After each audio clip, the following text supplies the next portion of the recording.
Geliefdes, as u die Bybels hier het, is u welkom om saam uit te blaai na Markus hoofstuk 5. Markus 5. Seker een van die vreemdste tekste wat daar in die Bybel opgeteken is, vreemdste goed wat daar gebeur. Markus 5, ons gaan daar saam lees vers 1 tot 20.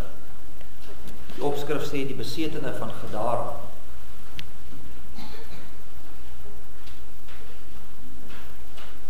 Terwyl die laaste plekke by die plekmerkies insit, dalk net vir die besoekers wat hier is vanmôre. Ons is vandag vier ons die Pinkster Sondag, dis die uitstorting van die Heilige Gees. En dis gebruiklik hier by ons in die gemeente dat ons die vorige week Sondag begin en 'n reeksie het oor sekere dienste, oor sekere gedagtes. En hierdie jaar het dit gegaan oor geestelike oorlogvoering. Wat sê die wêreld en wat sê die Bybel? En ons weet die hele tyd, is dit wat die wêreld daar buite sê geestelike oorlogvoering is dit werklik Bybels gefundeer? Is dit wat ons moet doen? So vanoggend kom ons dan by die laaste van die reeks en gaan ons dan stilstaan by die tema van die oorwinning oor die bose. Maar voordat ons saam lees uit die woord van die Here, kom ons buig ons hoofde en bid ons saam. Driemaal heilige God, Vader, Seun en Heilige Gees. Here, aan U kom toe die lof en die dank en die eer. Ja, Here, alles wat ons menslik kan bring ons en ons lê aan die voete neer. En ons weet dit is nie eers naaste by 'n beginpunt. Want dit wat ons is en wat ons het, is maar niks anders as net 'n klomp vuil goed nie. Ons is sondaar mense. Hy sê in die woord vir ons dat ons heel beste werk is soos 'n vuil lap. Maar tog word ons geregverdig genoem. Nie omdat ons self iets doen nie, nie omdat ons dit verdien nie, nie omdat ons dit kies nie, maar omdat U in die groot genade ons uitkies. Omdat U die een is wat U hand van genade na ons uitstrek. U is die een wat U seun na hierdie wêreld gestuur het, sodat nog voordat ons kon kies of kon vra, het Hy al reeds ons skuld gedra. Here, en ons sien dit vanmôre in besondere wyse weer as ons aansit by die nagmaalstafel. Die brood en die wyn wat vir ons herdenk, dan terugdink, gedagtenis roep, dit wat U vir ons gedoen het deur U seun Jesus Christus. Ons loof en prys U daarvoor. Dankie dat ons in hierdie genade kan leef. Dankie dat ons vanmôre ook weer aan die tafel versterk sal kan word in die geloof, om juis hier uit te gaan en te gaan leef soos wat U van ons vra. Here, ons bid vir die wat siek is. Daar is heel wat van die gesinne wat weet het, dat grieperigheid is, en nie vanmôre hier kan wees nie. Ons bid in besonder ook vir hulle. Ons vra dat U ook daar beterskap sal bring. Maar Here, U ken elkeen van ons wat hier sit. U ken ons huwelike. U ken ons verhoudinge met ons kinders. U ken ons finansiële posisie. U ken ons geestelike stand. En baie van ons worstel. Here, ons bid en vra dat U vir ons ook daar sal lei, dat U vir ons sal uitkoms gee, dat U vir ons sal krag gee en bemoedig. Here, dat ons getrou sal bly in U woord en U roeping. Sterk ons daar waar ons struikel en val. Gee vir ons krag. Here, ons kom dan nou vanmôre na U woord, met verwagting kom ons om te luister na wat U vir ons wil sê. En wil U dan 'n swakke diensknegt bedek, tot elkeen van ons spreek. Ons bid dit in die naam van ons Here Jesus Christus alleen. Amen.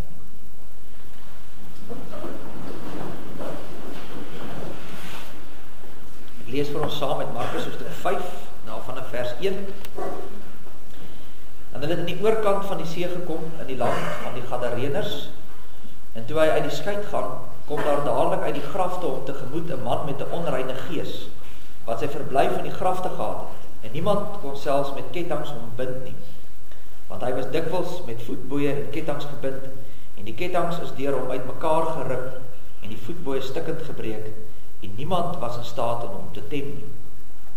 Altyd, nag en dag, het hy aangehou om te skree op die berge, en in die grafte, en homself met klippe stukkend te slaan. En toe hy Jesus van ver af sien, hardloop hy en val voor hom neer, en skree met 'n groot stem en sê, wat het ek met U te doen, Jesus, seun van die Allerhoogste God? Ek besweer U by God, om my nie te pynig nie. Want hy het vir hom gesê, onreine gees, gaan uit die man uit. En hy vra hom, wat is jou naam? En hy antwoord en sê, legio is my naam, want ons is baie. Toe smeek hy hom dringend om hulle nie uit die land weg te stuur nie. En daar teen die berge het 'n groot trop varke gewy. En al die duiwels het hom gesmeek en gesê, stuur ons in die varke sodat ons in hulle kan vaar. En Jesus het hulle dit dadelik toegelaat en die onreine gees het uitgegaan en in die varke gevaar. En die trop, daar was omtrent 2000, het van die kraans af in die see gestorm en in die see verdrink. En die wagters van die varke het gevlug en dit in die stad en in die buitewyke vertel. En hulle het uitgekom om te sien wat daar gebeur het. Toe kom hulle by Jesus en sien die besetene sit, gekleed by sy verstand. Die een wat die legioen gehad het. En hulle was bevrees. Die wat dit gesien het, vertel toe aan hulle hoe dit met die besetene gegaan het en ook van die varke. En hulle het hom begin smeek om weg te gaan uit hulle gebied. En toe hy in die skei klim, het die man wat die duiwels besete gewees het, hom gesmeek om by hom te kan bly. Maar Jesus het hom nie toegelaat nie, maar vir hom gesê, gaan na jou huis, na jou mense, en vertel hulle wat 'n groot dinge die Here aan jou gedoen het, en dat hy jou barmhartig was. En hy het weggegaan, en in Decapolis begin verkondig, wat 'n groot dinge Jesus aan hom gedoen het, en almal was verwonderd. Tot sover uit die woord van die Here. Salig is ons as die woord van die Here hoor, en dit ook van harte glo. Geliefde broers en susters in ons Here Jesus Christus, soos ek sê, in die afgelope week het ons nou gekyk in die Pinkstertydperk oor hierdie saak rondom geestelike oorlogvoering. Wat is die goed wat vandag populêr is? Wat is die goed wat mense sê ons behoort te doen? En ons het elkeen van hierdie goed, want ons natuurlik baie meer in ons hanteer het, daar is maar net soveel dae in 'n week. Maar ons het van hierdie goed gaan kyk en ons het opgeweet en gesê, dis wat die wêreld sê, dis wat die mense vandag sê, wat sê die skrif? En telkens het ons mekaar gesê, deur die loop van die week, dat ons moet bly by die woord as die onfeilbare, genoegsame woord van God. Ons kan nie ekstra dinge hier gaan inlees nie. Die oomblik as ons sê, ja, ons vat hierdie bietjie van die Bybel, maar ons vat ook hierdie van wat die mense sê, dan vermeng ons die ding en dan raak dit chaoties. Want dan sit ons met 'n probleem, dan sit weer 'n klomp mensgemaakte reëls, wat mense dink en hoe mense voel, en nie wat sê die Here. En dit was die week se vraag. Nou vanoggend staan ons stil dan by, hoe oorwin mens dan die bose? Ons het nou gesê in die week, daar is hierdie dinge wat in die wêreld gebeur, wat mense sê, ons moet duiwels uitdryf, ons moet die Satan bind, ons moet sekere areas in die geestelike realm vir onsself afkeer, terugwen, en ons sê, nee, ons is nie oortuig daarvan dat dit Bybels gefundeer is nie. Ons sien dit nie in die Bybel nie, waar staan dit? Telkens ons sê, waar staan dit? Nou as ons dan sê, dis nie hoe ons dink geestelike oorlogvoering behoort te wees nie. Wat moet dit dan wees? Wat moet ons dan doen? Kom ons maak dit prakties. Wat moet ek en jy gaan leef? Dis die vraag. Hoe leef ons nou dit? Ons sê nou, ons is kinders van die Here, ons leef in die oorwinning, maar wat behels dit? En dis waarby ons vanmôre kom. Die teks gee vir ons hier 'n antwoord, en ek gaan vir julle op 3 dinge wys. Ek gaan eerstens vir julle wys, die teks wys vir ons, die bose is kompleks. In die tweede plek sal ons sien, die bose het 'n patroon. Ons het 'n sekere manier hoe die Satan met ons werk. Ons moet daaruit leer en versigtig wees. En uiteindelik kan ons sien, maar hoe oorwin ons die ding dan? Dis die 3 punte waarby ons staan vanmôre. In die eerste plek, die bose is kompleks. Ons lees hier in vers 2, en toe hy uit die skei gaan, dis nou Jesus, kom daar dadelik uit die graf toe om tegemoet 'n man met 'n onreine gees. Nou, onreine gees beteken 'n duiwelbesetene. Nou, dit is baie keer die gevoel wat ons van ons meer charismatiese vriende sal vir ons sê, ja, maar dis ons probleem met die gereformeerde kerk. Julle ontken demone. Julle ontken die geestelike wêreld. Nee, ons doen nie. Dis verseker daar. Hier staan dit in die Bybel. Ons kan dit nie ontken nie. Ons het wel 'n ander manier hoe ons na dit kyk en hoe ons dit hanteer, maar ons sê nie dat dit nie daar is nie. Daar is mense in die wêreld, soos julle dit sekerlik ook weet, en dis meer, ek wil sê, die ateïste, die ongelowiges in hierdie wêreld, wat sê, daar is nie iets soos demone nie. Hulle sê, dis 'n primitiewe gedagte. Hulle sê, man, die wêreld het destyds in demone geglo, want hulle het nie van beter geweet nie. Dit is maar die siening wat hulle het. Ons is moderne mense, ons het wetenskap, ons het tegnologie, ons glo nie meer in daai primitiewe gedagtes van demone en duiwels nie. Nou hulle argument is gewoonlik iets soos, die mense van daai tyd het nie van beter geweet nie, en hulle het sommer alles gesien as demone. As iemand nou epileptiese aanval kry, hulle het miskien nie scans gehad en goed wat hulle vir jou kop kan neem nie. So hoe het hulle nou geweet, is nou 'n epileptiese aanval of 'n stuiptrek of nie. Dis sommer, hulle het gesê, dis sommer alles net demoniese magte. Dis hoekom hulle is eenvoudig gewees en simplisties en eintlik maar naïef. Ja, ek glo daar's baie van hulle gewees in die antieke tye wat so gedink het, maar dis verseker nie die Bybelse siening. As ons gaan kyk na wat sê die Bybel, dan sien ons, as die Bybel praat oor die bose, dan is dit kompleks. Dis regtig, dit praat van 'n multidimensionele siening. Groot woord daai. En wat bedoel ek daarmee? Kom ek verduidelik.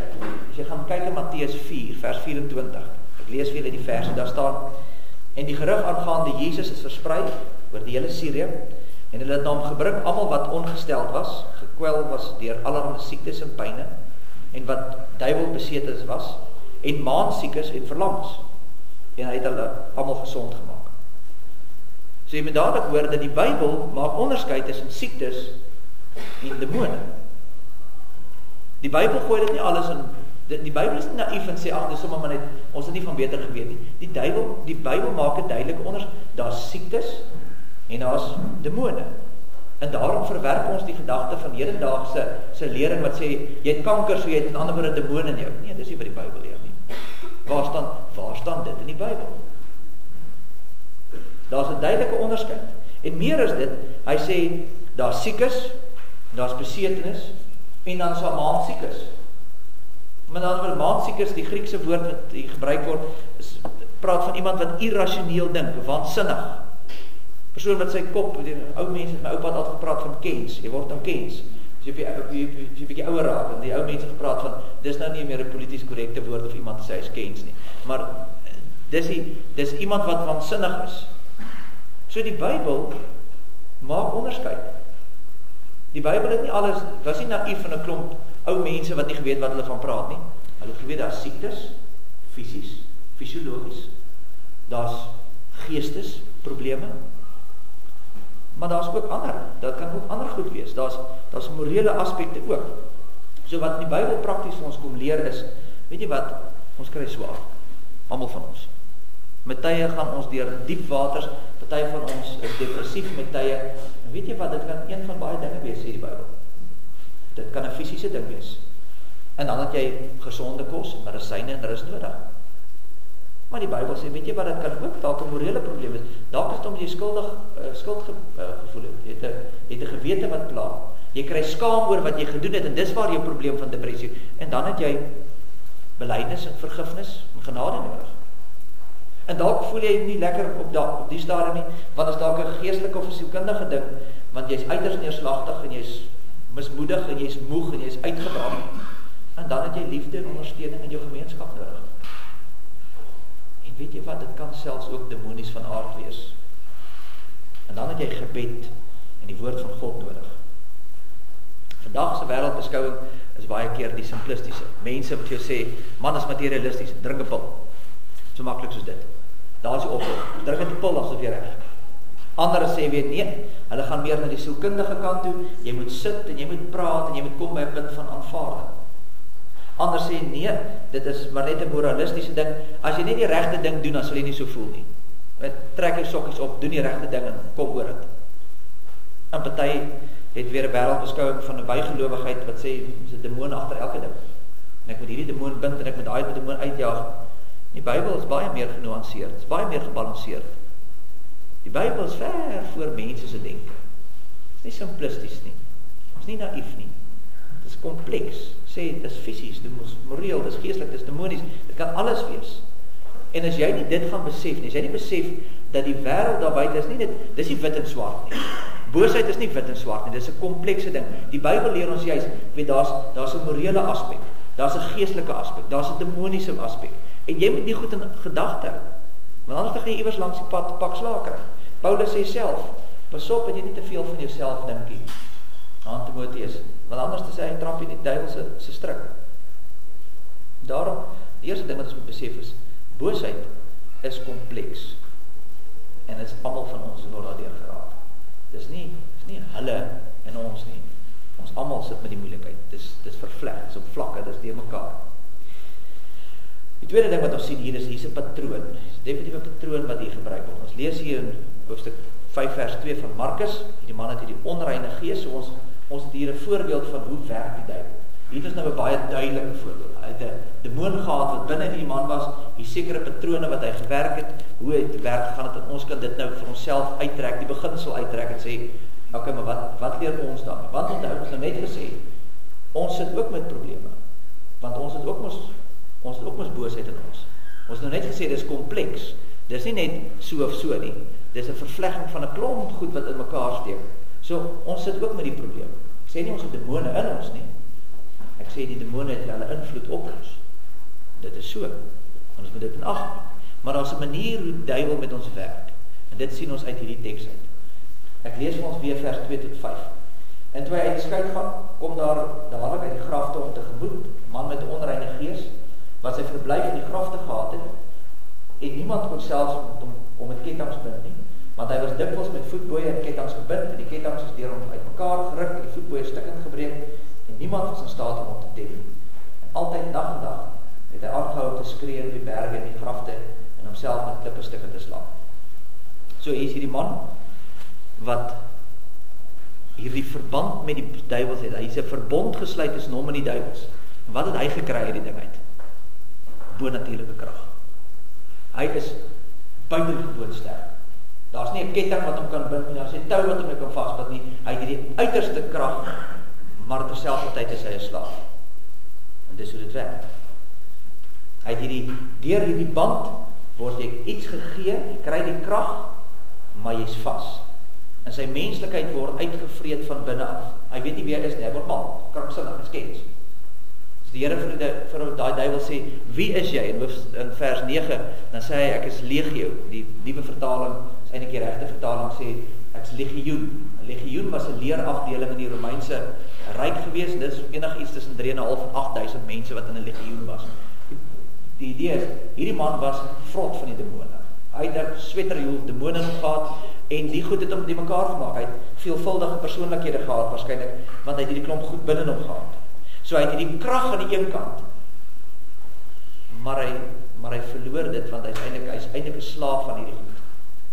En dis die manier hoe die duiwel met ons werk. Ek gaan mens hoor soortgelyke goed vandag. Dis nou sommer nou net storieetjies wat ek nou hier vir vertel, want ek kan dit nie bewys nie, maar mense hoor sulke goed. Julle onthou toe Lady Gaga op stadium nou net haar debuut gemaak het, en almal Lady Gaga aangaan te kere, toe was ook die stories, maar sy het 'n ooreenkoms met die duiwel gemaak. Het julle daai storie gehoor? Sy het haar siel verkoop, en wat het sy gekry? Hierdie wonderlike stem, en hierdie status, en hierdie ding. En as jy kan 'n bietjie gaan Google, Wikipedia gee vir jou 'n lys van mense wat hulle glo, wat met die duiwel 'n ooreenkoms gemaak het. Jy gee iets, en jy kry iets.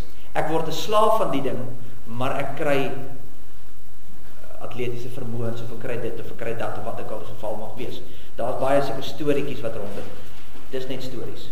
Wat ons hier kan sien is wel iets wat werklik waar gebeur is in die Bybel vir ons opgeteken, en dit is tog die patroon wat ons sien, is dat die duiwel gee vir jou krag, maar hy maak jou vas. Nou dis die patroon. Dis nou wat ons kan sien. Nou weet ons, in elke van ons is die duiwel maar besig. So hoe werk die ding nou? Hoe gaan ons dit nou na ons persoonlik toe trek?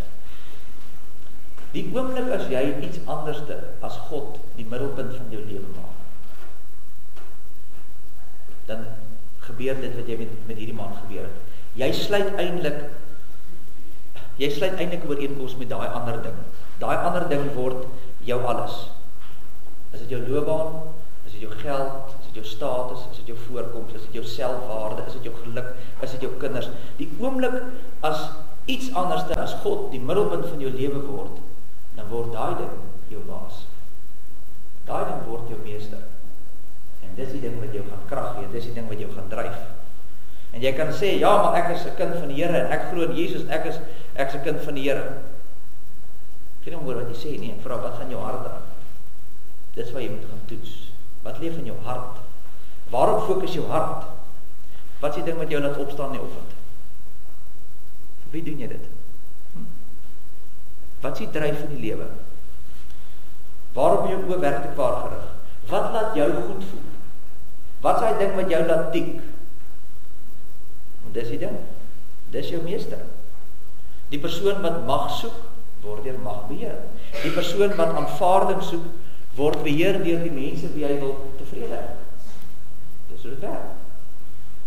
Een ding is seker, dit is dat niemand van onsself, ons beheer nie onsself nie. Ons word deur iets beheer. Daar's iets wat in die middel van jou lewe staan. Jy het met dit 'n ooreenkoms gesluit. En jy dink jy's in beheer, jy is nie. Kom ek gee 'n voorbeeld, maak dit maklik. Kom ons gebruik 'n voorbeeld van 'n loopbaan. Jou loopbaan is jou lewe. Wat jy doen, dis wie jy is, dis jou identiteit. Jy word gesien op grond van wie en wat jy doen. Dis wat jou werk, jou boerdery of wat ook al dit nou mag wees, dis die ding waarvoor jy nou leef. Aan die een kant sal daai ding vir jou krag gee. As dit jou alles is, dan gaan jy meer woeker as ander mense. Jy gaan meer krag hê. Want vir ander mense is net 'n werk, nie vir jou nie. Dis my alles. Dis wie ek is. Dis hoekom ek het meer krag, ek doen beter, ek styg uit, ek klim die leer vinniger as ander. Want ek het die krag. Want dis my baas. Dis waarvoor ek wil gaan. Maar aan die ander kant, is jy 'n slaaf. Want om daar te kom moet jy jou waardes laat gaan. En jy gaan baie keer maar met daai BTW maar wegsteek en dan van niemand dit verklaar nie. Ek moet dalk nou nie al die inkomste verklaar nie. En ek moet dalk maar 'n bietjie jok. En ek moet dalk 'n produk verkoop wat nou nie werk nie, maar geld. En so begin jy jou etiese waardes verloor en hy trek jou al dieper in. Fisies raak dit jou later. Want jy kan net werk nie. Takel jou liggaamlik af. Jy gaan jou loopbaan bo jou verhouding stel. Jy gaan jou loopbaan voor liefde stel. Jy gaan jou loopbaan bo alles stel en op 'n stadium gaan jy agterkom ek het 'n klomp tyd en geleenthede gemors. Meer en meer sal jy jouself verslaaf vind aan jou werk. Want die oomblik is daar iets anderste as God die middelpunt van jou lewe is, dan jy eintlik maar die ooreenkoms met die bose gesluit. En dis die ding waar jy jou krag soek. Dan gaan oor God, dit gaan oor jou. So jy sien die patroon, presies dieselfde as die bose is. Krag gehad, maar hy's verslaaf. En dis hoe die Satan werk. Nou nog iets wat ons dalk nie maklik raak sal sien in ons eie vertaling van die Bybel nie. 2020 vertaling stel dit eintlik beter. In vers 3 staan daar eintlik niemand kon hom meer vasbind. Dis eintlik die woordjie wat daar staan. Hulle kon hom op 'n stadium nog vasbind. Maar nou kan hulle hom nie meer vasbind. En dis hoe die Satan werk. Hy begin en gee vir jou ietsie. En dan begin hy jou vasmaak. En jy dink jy kan dit beheer. Jy dink jy het dit. Maar soos wat die tyd aangaan, trek jy al dieper en dieper in. En later kan jy nie meer nie. Jy raak so verstrengeld met hierdie dinge dat jy later net nie kan uitkom nie. Die duiwel kom nooit na jou toe. Kom ons gebruik nog 'n voorbeeld van jou loopbaan. Die duiwel gaan nie na jou toe kom en sê, hoor jy, ek wil 'n deal maak met jou. Ek gee jou die loopbaan van jou lewe, van jy moet my aanbid. Niemand gaan dit aanvaar nie. Jy gaan sê, nee, wyk van my Satan. As die ou met 'n rooi stert en 'n vurk, wat nie so is nie. Die duiwel het nie 'n stert en 'n vurk nie, as nêrens. Dis net 'n tekenprentjie. Maar kom ons gebruik die beeld. Hy daag daarop en hy sê, ek het jou 'n deal vir jou. Dis nie hoe dit werk nie. Wat gaan hy sê? Hy gaan deur iemand met jou werk. Hy gaan dalk jou baas, net ek sê jou baas is die duiwel nie, maar hy gaan dalk jou baas gebruik en jou baas gaan dalk vir jou sê, weet jy wat, jy kan vernoot word. Maar jy gaan 'n paar taai besluite moet maak. En as jy dit of dat doen, dan kan ons gesels. En jy gaan dit later begin regverdig en sê, wel ek moet die kinders kos gee en ek moet vooruitkom, ek moet my familie versorg en dis hoe dit maar is. En stelselmatig suig die ding jou in en dit suig jou in. En dan moet jy later jare kry dat mense sê, ek kan nie glo wat ek kan doen. Ek het altyd gesê ek sal nooit dit doen nie, en kyk hier sit ek presies dit. Want dis hoe die Satan werk. Hy bied vir jou iets aan, maar hy maak jou 'n slaaf daarvan. En hy trek jou in, en hy trek jou in, en hy trek jou in. En dis hoe jy val. Nou kom ons los daarvan. Dis nou die vraag. Ons begin deur te erken dat daai ding wat in die middel van jou lewe staan is die probleem. Dis nie die bron van krag nie, dit is op die verkeerde plek. Die bron van krag is die Here. Dis waar jy begin kyk na die teks. Toe die Here Jesus sy voet daar aan wal sit by die streek waar hulle afklim, by Gadara, toe kom daai besetene daar uit die grafte in die berge aangehardloop, en hy kom val hier voor die Here neer. 'n Legioen van demone was binne hom. Sê dit moet 'n sweterjoel van hulle wees. Hulle kom val voor die voete van die Here neer, want weet jy wat, selfs 'n legioen bose geeste is nie 'n match teen die Here nie. Sy krag is ongeëwenaard. Hulle erken, hy is die een. Gaan kyk maar al die geskrifte, selfs buite Bybels, Egiptiese geskrifte, die nabye oosterse literatuur, sal jy baie goed kry in daai selfde tyd van duiwels wat uitgedryf word. En almal van hulle, almal reg deur die bank, elkeen wat ons het, staan dat hulle altyd die duiwels uitgedryf het deur 'n hoër mag. Selfs die apostels het dit later in die boek Handelinge gedoen en sê dat gaan uit die mensheid nie op grond van wat ek sê nie, maar in die naam van Jesus Christus. Hulle beroep hulle altyd op 'n hoër mag. Kyk wat doen Jesus. Hy het nie een keer gesê, ek beveel jou in die naam van die Vader nie. Niks nie. Hy het eenvoudig vir die demoon gesê, gaan uit. Want hy is die krag. Hy is die bron. Hy is die almagtige. En dis waar ons begin. Hy is die een wat die vermoë het. Nou die ander ding, dalk net die op die kantlyn, wat mense altyd oor vra, is die varke. Dis baie vreemd. Niemand weet, niemand het 'n antwoord. As iemand vir jou sê, ek kan seker sê, dis dit, dan moet ek lief laat ek met hom gesels, want ek kom nog nêrens iewers in 'n boek kry dat iemand sê, ons weet wat gaan met hierdie varke storie aan nie. Dis die enigste plek in die Bybel en die buite-Bybelse geskrifte van daai tyd waar demone in diere gejaag word. Daar's geen ander plek nie. Ons weet nie hoekom dit gebeur het nie. Niemand kan met sekerheid sê hoe presies dit gewerk het nie. Wat ons wel moet onthou is mense het in daai tyd anders gedink as ons oor varke. Vandag sê baie mense, ag shame, arme varkies. Weet hulle nou daar in die see ingehardloop. Daar was nou nog nie 'n DBV voetspreidpos wat vir die varke se regte opgestaan het nie. Hulle moes nou maar gaan. Niemand het omgegee daaroor nie. Hulle het eerder gesê, kyk al daai geld. Ek meen dis 'n fortuin, 2000 varke, weet jy hoeveel geld is dit? Dis wat hulle uitgangspunt sou wees. So wat ons hieruit kan leer is dat Jesus sê, weet jy wat, 'n siel van 'n mens is baie meer werd as 'n trop varke. Hy maak wat hy wil, hy's God. Hy bepaal hoe, wat en wanneer. Ons is nie daar om te bevraagteken nie. En as hy dan sê, weet jy wat, al kos dit 'n fortuin om een mens se siel te wen, wonderlik. Dan is dit so. Nou, ons hoor dat Jesus die een is, hy is die bron, hy is die krag. Nou, hoe verbind ons hier? Hoe kry ons, hoe word dit vir ons nou gegee? Hoe kry ons dit? Ons moeilikheid is, ons dink aan boosheid op 'n verkeerde manier. Ons dink aan die boosheid is daar. Hulle is boos, ons is goed. Ek meen, as jy met enige argument het met iemand, jy is mos altyd die een wat reg is. Jy is altyd die een wat die goeie een is, en hulle is die slegte een, is altyd so. En ons dink in terme van hulle en ons. Die Jode het dieselfde gehad. Die Jode het gesien, hulle het gesê, die Romeine is die klomp gemors. Hulle het hulle varke genoem. Hulle was die onrein varke gewees, die Romeine. En as Jesus dan nou reg die Messias was, het hulle geglo, moes Jesus eintlik die Romeine in die see uitdraag. Want hulle is die gemors. Want ons, die Jode, is goed, en hulle is sleg. Maar nou kom die Here, en hy gaan na hierdie gebied, waar die varke en die heidene bly. En hy kom nie te swaar nie. Hy kom nie om te beklei nie. Hy gaan in hierdie mense se midde in, en hy genees iemand. Teen almal se verwagtinge. Jesus kom wys vir ons, die bose gaan nie oor daai en daai groep nie. Weet nie waar lê die bose? Van almal van ons harte. Goed en kwaad lê hier in die middel van ons hart. In almal se hart. Die regte manier om bose te hanteer is nie om die groep te identifiseer en sê, ja, hulle is die bose en ons is die goeies. En nou beveg ons hulle nie. Nee, dan eindig ons op in dieselfde kringloop oor en oor. Want dan sê ons dit van hulle en hulle sê dit van ons. En ons sê dit van hulle en hulle sê dit van ons. En so hou dit aan en aan en aan en aan. En ons breek nooit die siklus nie, die Satan lag die hele pad.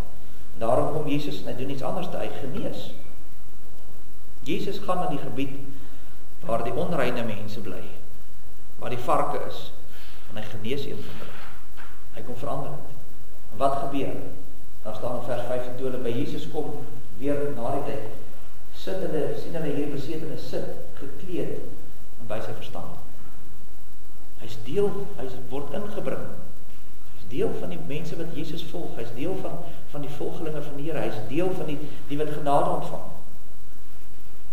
Wat moet ons hieruit leer? Ons moet raak sien dat aan die einde van Markus, die boek Markus, het Jesus in hierdie besetenis plekke geruil. Aan die einde van die boek Markus is dit Jesus wat gestroop word van al sy klere. Dis hy wat gil en skree, dis hy wat gesny word, dis hy wat bloei.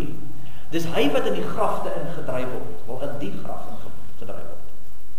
Dis hy wat uiteindelik sterf. En dis hoe hy die bose oorwin. As hy die swaard opgetel het en begin beklei het met die Romeine, kom ons sê hy het dit reg gekry om die Romeinse regering op hulle plek te sit in Judea. Vir hoe lang? Hoe lang sou dit vat voor al die troepe reg oor die wêreld nie maar weer by mekaar gekom het en weer Judea vernietig het nie? Dit sou 'n tydelike politieke oplossing gewees het. En daarom doen hy dit nie. Wat doen hy? Hy vat die boosheid, en hy vat die ongeregtigheid, en hy vat die sonde, en hy vat die dood op homself. Hy sterf by die kruis. Hy betaal, sodat ons, wat net so vuil harte het, soos al die ander mense, ons wat net so skuldig is, soos die mense daar buite, sodat ons gered kan word. Want almal van ons is dieselfde. En dit is slegs wanneer jy dit sien. Dit is slegs wanneer jy besef wat het hom gekos het om jou te kan red. As jy besef dat hy was bereid om naak te word. Hy was bereid om na die graf te gaan. Hy was bereid om geslaan en gegeesel en doodgemaak te word. As jy dit sien, dan besef jy hoe lief is hy vir jou. Dan besef jy die waarde wat jy het. Weet jy wat? Dan hoef ek nie meer na ander goed te kyk nie. Dan hoef ek nie meer na my loopbaan te soek vir identiteit, of in my voorkoms, of in my geld, of in my mag, of in my status. Want dit maak nie saak nie. Want dis nie die goed wat saak maak nie. Nou kan my loopbaan net my loopbaan wees. En ek kan dit geniet. Want ek vind nie my identiteit daar nie. Ons moet besef dat ons is net soos daai besetene van gedaan. Ons is self sondaars, ons sit self met probleme. Maar ons is vrygemaak in Christus. En dis wat die verskil maak. Dis hoe jy die wêreld verander. Ons het hierdie week gesien gesels oor die geestelike oorlogvoering en sê, moet ons hierdie ding doen, moet ons daai ding doen, moet ons so doen, moet ons sis doen. Nee, weet jy wat moet jy doen? Jy moet net doen wat die Here van jou vra. Wat vra hy van jou? Dieselfde wat hy vir hierdie man van Gadara gevra het. Nadat hy verlos is, het hy vir die Here gesê, Here, laat ek saam met U gaan. En dan sê hy daar in vers 19, nee, jy kan nie, gaan na jou huis en jou mense en vertel vir hulle watter groot dinge die Here aan jou gedoen het. En dat jy barmhartigheid gevind het. Dis al wat ons geroep word te doen. Dis wat ons roeping is. Dis hoe ons die geestelike oorlog veg. Nie deur wat kan ek doen? En ek gaan hierdie duiwel bind en ek gaan daai uitdryf en ek gaan dit. Dis nie wat die woord van ons vra nie. Hy vra dood eenvoudig van jou. Leef in die genade wat jou bewys is en leef dit uit in die volgende geslag en leef dit uit rondom jou. En wys genade soos jy genade ontvang het. Genees. Want dan gaan jy die verandering sien. Dis die roeping. Dis ons roeping hoe ons die geestelike lewe moet leef. Mag die Here ons daarin sterk. Amen.